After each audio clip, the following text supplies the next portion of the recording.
خلیجی ملک میں ایک شادی کی تقریب بڑی دھوم دھام سے جاری تھی۔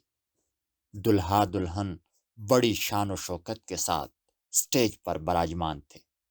دلہن نے دلہا کے کان میں کہا، اپنی ماں کو سٹیج سے اتارو کیونکہ میں اسے ناپسند کرتی ہوں۔ دلہا اٹھا، مائک پکڑا اور 3 دفعہ اعلان کیا کہ مجھ سے میری ماں کون خریدے گا۔ اعلان سن کر سب حاضرین پر سناٹا طاری ہو گیا۔ پھر دلہا بولا، میں اپنی ماں کو خود ہی خریدوں گا۔ اس نے شادی کی انگوٹھی اتار پھینکی اور دلہن کو طلاق دے دی۔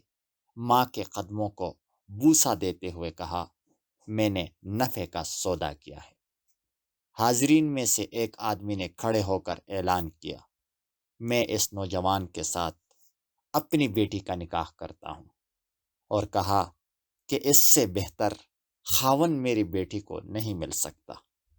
اس نوجوان نے دنیا بھی کمائی اور جنت بھی پالی۔